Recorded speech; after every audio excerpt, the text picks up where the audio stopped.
යටියන්තොට සිරි ධම්මජෝති දහම් පාසලේ සදහම් සුවඳ මාධ්‍යකයට වසර 20ක් පිරෙන මේ මොහොතේ සුබ පතනවා මේ මාධ්‍යකයේ සියලු දෙනාට. ඇත්තටම දහම් පාසලක වසර 20ක් මාධ්‍යකයක් මේ ආකාරයෙන් පවත්වාගෙන එනවා කියන එක විශාල අභියෝගයක්. ඇත්තටම ඒ අතින් සදහම් සුවඳ මාධ්‍යකයේ ගැන සතුටු වෙන්න පුළුවන්.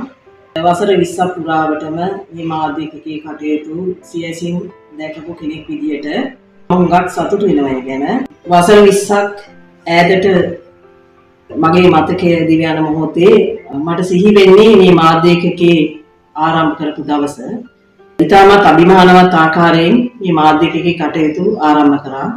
ඇත්තටම මේ මාධ්‍යකය ආරම්භ කරන්න අපට හිටපු ප්‍රධානාචාර්ය ස්වාමීන් වහන්සේ, වර්තමානයේ විහාරාධිපති සම්මානනීය ප්‍රධානාචාර්ය ස්වාමීන් වහන්සේ අවවාද අනුශාසනා ලැබලා දුන්නා. ඒ වගේම වර්තමාන ප්‍රධානාචාර්ය ස්වාමීන් වහන්සේ කුලනරුවේ සමිත ස්වාමීන් වහන්සේ මේ මාධ්‍යකයේ කටයුතු ආරම්භ කරන්න විශාල කැපවීමක් කරා. එතකොට මේ විශාල කැපකිරීම මත මේ මාධ්‍යකයේ කටයුතු එදා සිට මේ ආකාරයෙන් දිගටම කරගෙන එනවා. මේ මාධ්‍යකය මේ ආකාරයෙන් පවත්වාගෙන ඉන්න අප දහම් පාසලේ සමන් ගුරු මහත්මයා ඇතුළුව කීප දෙනෙක් මුල් වුණා.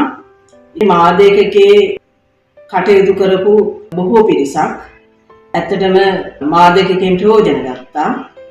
අද අය දහම් පාසලෙන් නික්මලා ගිහිල්ලා මේ සමාජයේ විවිධ තැන්වල රැකියා කරනවා. ඇත්තටම මේ මාධ්‍යකයෙන් ලැබපු පන්නරය ඒ අය තුල අපි දකිනවා සමාජයේ විවිධ ශාස්ත්‍රවල රැකියාවල නිරත වුණත් ඒ අයගේ දක්ෂතා අපි දකිනවා. ඉතින් වර්තමානයේ වෙනකොටත් මේ මාධ්‍යකයට සම්බන්ධව බොහෝ දුවදරුවන් කටයුතු කරනවා. ඉතින් ඒ අයගේ විවිධ දක්ෂතා අපි දකිනවා. ඒ දක්ෂතා උපනංවාගෙන ඒ අය හොඳ ගමනක් යනවා.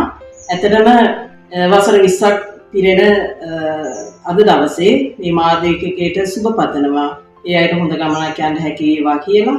ඉතින් අනාගතයේ මාධ්‍යකයේ කටයුතු සියල්ල සර්ව ප්‍රකාරයෙන් සාර්ථක වේවා කියලා සුභාශිංසන එක් කරනවා.